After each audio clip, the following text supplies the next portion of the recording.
वा वा सुरेश. जन्म 1974. हे एक भारतीय वन्यजीव संरक्षक आणि सर्पतज्ञ आहेत.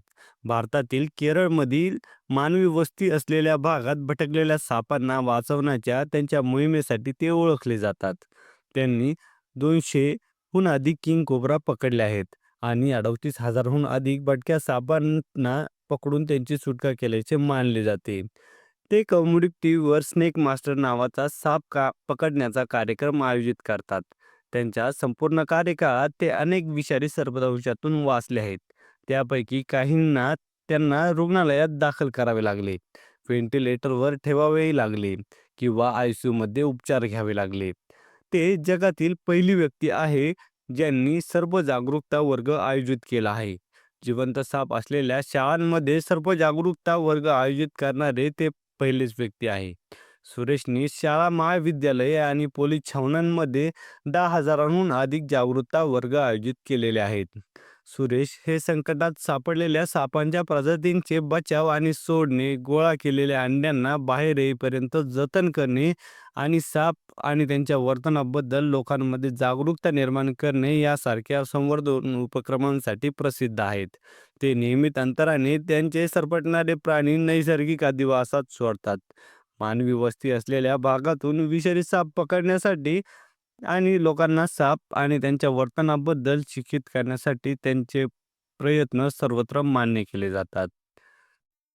समाजासाठी केलेल्या त्यांच्या सेवा आणि राज्यात आढळणाऱ्या विविध सुरक्षित सापांच्या प्रजातींचे संवर्धन करण्याच्या त्यांच्या प्रयत्नांना मान्यता म्हणून सुरेश यांना 2012 मध्ये मंत्री के बी गणेश कुमार यांनी तिरुवनंतपुरममधील कडकट्टा जवळील कोट्टूर वनक्षेत्रात उभारल्या जाणाऱ्या सर्व उद्यानात नोकरी करण्याची ऑफर दिली होती. सुरेश यांनी ती नाकारली आणि म्हटले, जर मला हे पद स्वीकारले तर त्यांना त्यांच्या नेहमीच्या पद्धतीने समाजाला मदत करण्यापासून रोखले जाईल. त्यांच्या समोर अनेक सर्पदंशाच्या घटनाही झाल्या.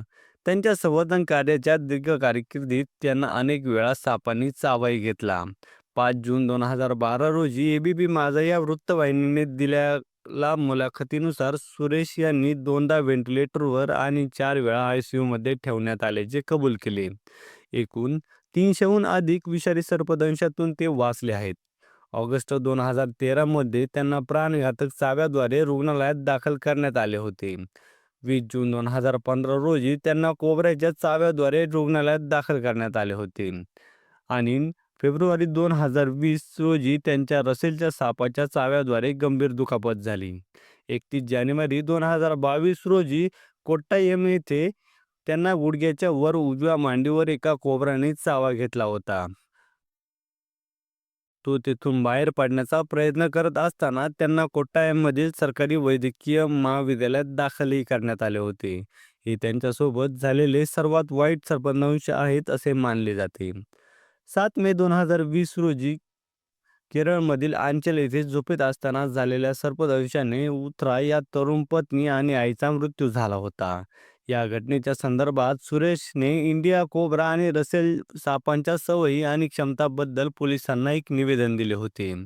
असे आढळून आले की तिच्या पतीने तिला पहिल्यांदा रसेलच्या सापाने आणि नंतर इंडियन कोब्राने मारण्याचा प्रयत्न केला होता. तो दुसऱ्या प्रयत्नात यशस्वी झाला. सुरेश यांना रोटरी क्लबच्या तिरुवनंतपुरम विभागाने स्थापित केलेल्या व्यावसायिक सेवा पुरस्कार 2011 प्रदान करण्यात आला आहे. अनेक वर्षांपासून समाजसेवेसाठी त्यांची निवड करण्यात आली. नोव्हेंबर 2013 मध्ये केरळच्या यांच्या भेटीदरम्यान ब्रिटनचे प्रिन्स चार्ल्स यांनी वावा सुरेश यांना भेटण्याची इच्छा व्यक्त केली होती आणि त्रिशूरमधील वझाचाल येथे एका भेटीचे आयोजनही करण्यात आले होते. यांच्यावर बऱ्याचशा टीकाही झालेल्या आहेत.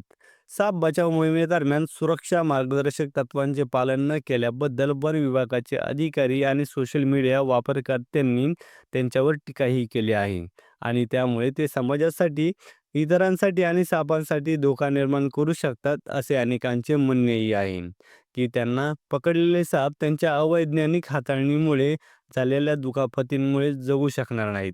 साप बचाव मोहिमेदरम्यान त्यांना झालेल्या हजारो चावण्यांवरून काही जण असाही अर्थ काढतात की ते सापांना सुरक्षित कसे हाताळायचे हे त्यांना माहीत नाही. माहिती आवडली असल्यास चॅनलला सबस्क्राईब करा, व्हिडिओला लाईक करा. धन्यवाद.